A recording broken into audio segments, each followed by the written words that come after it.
already covered a lot of territory, a lot of different scenarios when we are embroidering, and we're embroidering wovens, which require our tearaways. We've talked about different design types. We've talked about fusible versus non-fusible. We've talked about using a floater. One of the questions that I get asked a lot is, what if I'm doing something really big, what I call a super design? What if we start venturing into the territory of 50, 60, 70,000 stitch count designs? Do we just keep adding more floaters under the hoop? If we did that, our design may get so intense that it would be just something that we couldn't wear. We couldn't even hang it on the wall. It may be like a wall tile. If we did that, it would lose its drape if we continued to add more and more stabilizer.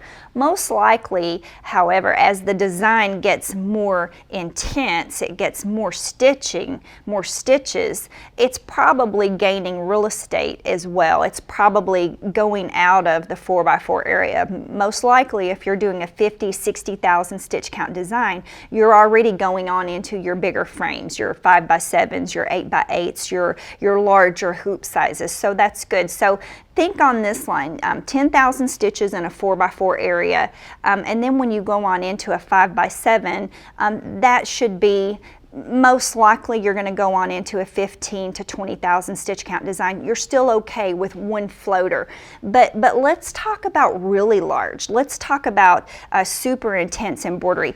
This is an example. This is our rose mauling embroidery design. It's one of our Floriani designs. Absolutely gorgeous. I love this embroidery. You can see that it's very intense, and it's made to do borders or quilt centers, quilt blocks, that type thing. Absolutely gorgeous, but very intense. Just this one design here, this one piece, this one panel, that's 30,000 stitches for that guy. And on top of that, it's heavy satin stitches, heavy dense embroidery. So what happens whenever we do that? Do we just continue to add floaters? No, we don't. So get out your recipe book. We're going to make a new recipe.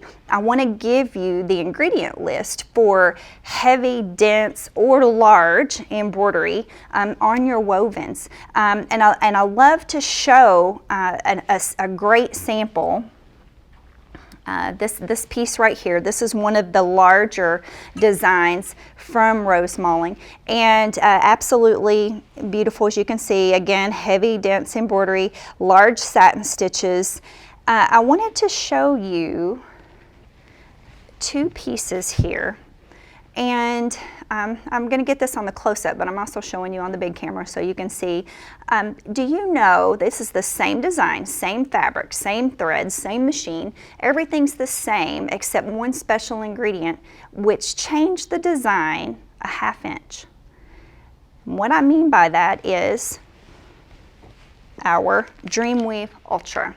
This is the secret ingredient. This product I developed several years ago, specifically for this scenario. So when we're doing large embroidery, intense embroidery, how do I keep from using so much stabilizer? This is the secret ingredient. This is an inner lining that is tightly woven, and again, it's fusible, but it's a permanent fuse. So this is a prep tool for your fabric for when you are trying to get large designs to lay beautifully in the fabric. So if you're ready, here we go. Get your pencil out. We're going to go over the ingredients. So first thing I'm going to do is pre-wash my fabric. I'm definitely going to make sure that my cotton is pre-washed so that when the inner lining goes in, it's going into a pre-shrunk surface, pre-shrunk fabric. So I'm going to iron my Dreamweave Ultra in there first, and I do that over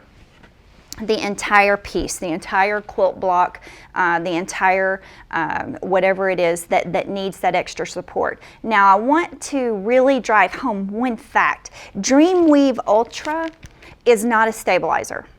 It is a prep tool. It brings up the thread count of the fabric so that it can receive the embroidery much better. It gives it fiber. It's almost like taking a set of 200 thread count sheets. You wave your magic wand and boom, they're automatically up to 1,000 thread count. So it changes the whole feel of the fabric as far as being more structured, but it doesn't change the drape. It still lays really, really nicely. So I'm going to iron the Dreamweave Ultra to the back of the fabric first. Then I am going to iron our fusible tearaway, our heat and stay tearaway. This is going to be ironed on next as your second layer. So what does this do? This stabilizes all the fibers in the cotton, in the woven, so that they can't shift or move when I'm hooping. Very, very important. Then I'm going to hoop. I'm going to hoop this piece. And again, when you iron your stabilizer on, I want you to make sure that your piece is at least 1 inch bigger than your hoop size that you're using. And remember the rules: press. We don't want to iron. And you're going to use a pressing cloth against the stabilizer or press from the fabric side. And use a low temperature iron. You want to use your wool setting on your iron. That's always, it's easier to go up than it is to bring the temperature of your iron back down. So make sure you follow all of those rules. Then I'm going to get this on my machine, do my centering, get everything in place, and right before I hit the go button, I am going to float my medium tearaway underneath the hoop, either 1 layer or 2 layers, depending on how intense that design is. If you're already up into the 60 and 70,000 stitch count area, then I'm going to recommend that you use 2 layers. So your 40, 50,000 stitch count, just 1 layer is fine. So again, that is a wonderful recipe. I'll give that to you one more time. We're going to iron on our Dreamweave Ultra first over the entire surface.